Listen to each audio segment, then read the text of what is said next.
Hey guys, welcome back to another video. Today we have another modification slash improvement to my E55 here.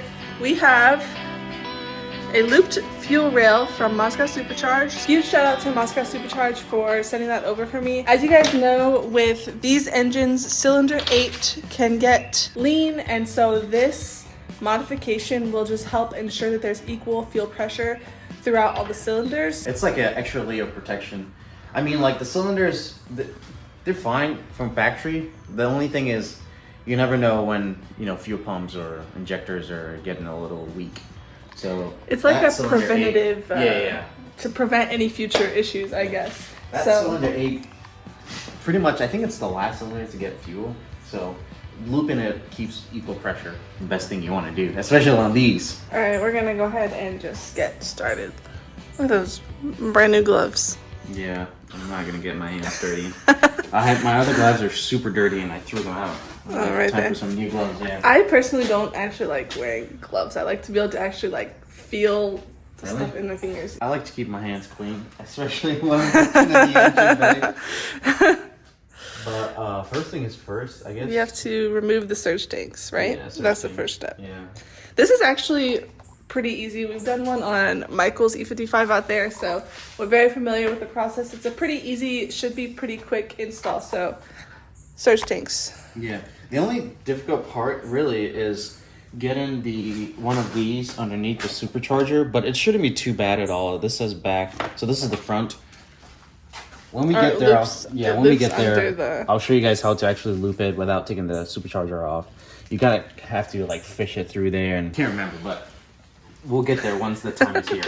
So this here is the actual fuel rail. You can see that they're labeled right and left for which side of the engine, and obviously your injectors will plug into there. But let me just say, these are like really high quality, really good quality materials. And then these braided fuel lines, obviously, I think this one's the back. Yeah, it says back and front, so they make it super easy. You can see there, they make it super easy. They label everything so you know which side is which, where everything goes. And what is this for? That is for where you check the pressure on the rail. So to take out the, yeah, it's kind of like a valve stem. Yeah, if you guys can see that. So everything is pretty much provided, even with a tool to screw it in. You want to tighten it by hand though. You don't want to. Yeah. So it's really good quality. If you've ever ordered from Moscow Supercharged, you know their stuff is good quality. So excited to get this on as, like I said, preventative maintenance. But I can't break it by hand doing it like that. It's lefty loosey, so you have to break it by hand. Okay.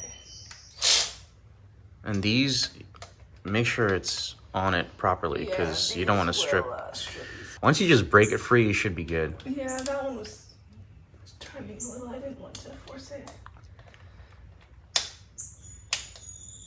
All right, these might take a minute, so. I'm just breaking them all loose so I can zip them all off at the same time. We'll catch you guys once they're both off. So all the screws are loose. I'm going to leave them in there so I know which ones go where. But before you actually take it off, there is a clamp. It's kind of hard to show you all the way down there on the bottom of the surge tank. It's a T7 is what I have on here. So I'm going to reach down and take it off. Also, these are a T30. Wait, did I say T7? I meant a 7, not T7. But these are a T30. The clamp is a 7. And actually, I forgot to loosen these. Those bolts are not visible, but they need to be loosened as well.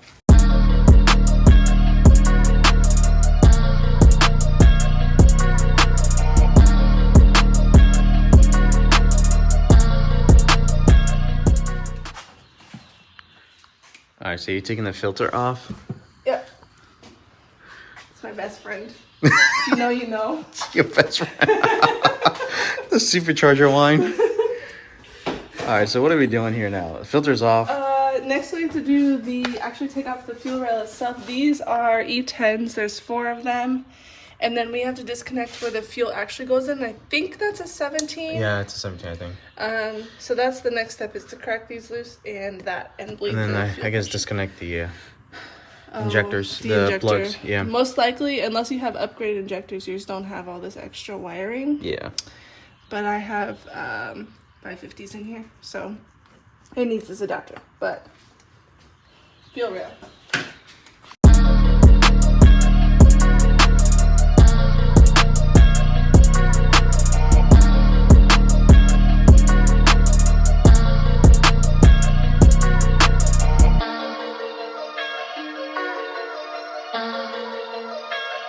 Guys, I'm a little ashamed of myself. The catch This can. is my catch can.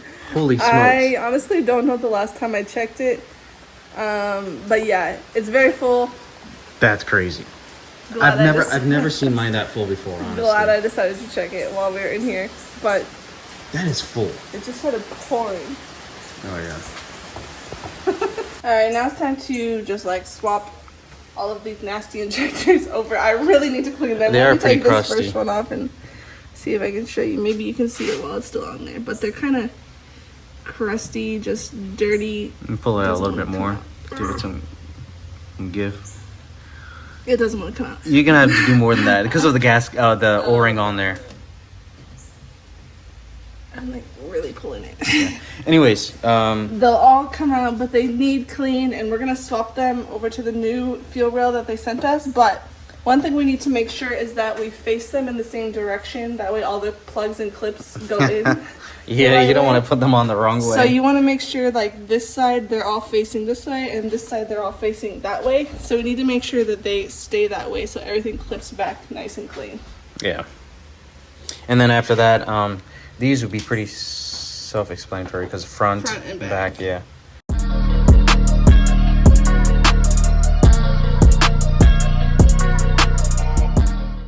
We got all the injectors out and cleaned up. Now we're just swapping them over to the new fuel rail. And really, I thought that they were pretty crusty, but they're not that bad. They just had a lot of like buildup around the edges of them.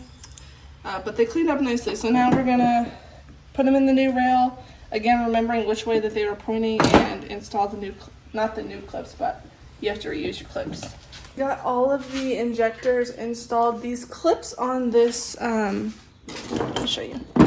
The clips on this fuel rail that they sent are a little hard to get on some of them just because of the design, but you just have to make sure. You can kind of see here, there's a little lip on the fuel rail itself, so the connector or the clip needs to be under that lip to make sure the injector doesn't eventually like leak and slide its way loose.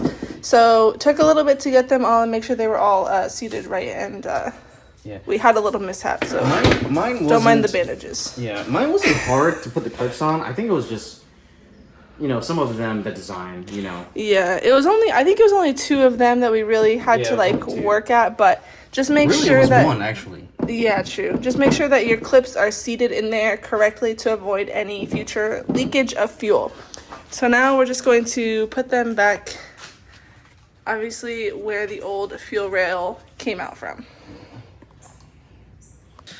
All right, Michael is reconnecting the fuel line back there, but I forgot we have to put in this little, what's it called? Pressure tester piece here.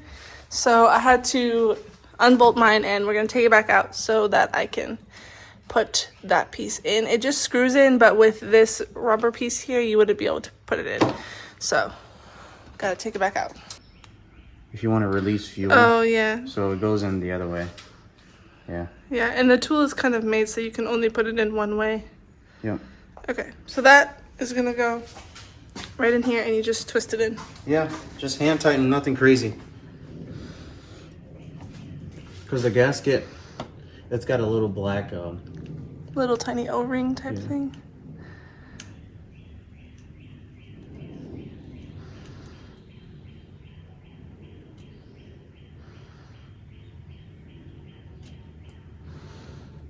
Should be good. Yeah, should be good. Yeah, that thing works.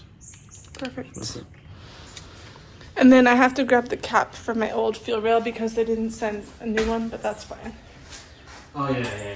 And now the last part of the fuel rail is the part that actually makes it a loop.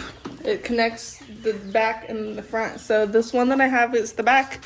So we're gonna connect that side over there to this side over here, and they will go under, in between the 2 throttle bodies, right? Yep. So under like that. And I'll have to tuck that in under my catch can hoses there, but it will connect. All right, now for the hardest part, snaking the front loop underneath of the supercharger in there. So what are you doing right now? You're taking, there's a little bracket that holds these 2 coolant lines. The Supercharger coolant. intercooler line. It's actually, it's actually easy to do. At first, I couldn't figure it out on mine, but I realized I had to Since you've done it before, you know. Yeah. I literally have to take this bracket off. So these two lines run coolant to your supercharger. So remove the bracket there. It's the first step. Yeah. So you have enough space actually for the lines to go through. Unplug this supercharger. Don't forget to plug that back in.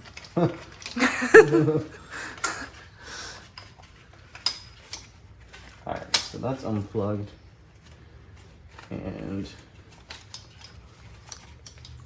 I should be able to move this out of the way I can hold it for you. a little bit. And then you just kind of have to snake it through there. Yep, just kind of fish it through.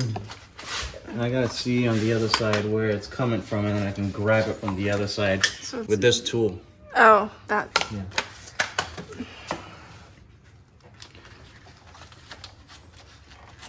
Yep, I do see it.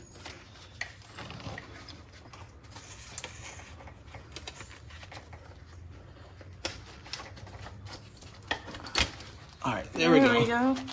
That wasn't so bad. Yeah, that wasn't so bad. Once you know what you're doing. Yeah. At first I was like, yeah. And then it just screws on just like the back did there. Yep. So I didn't really film anything, but the surge tanks, you just put them back on opposite of how you took them off. You just have to be really, really careful with the gaskets. Make sure everything is lined up.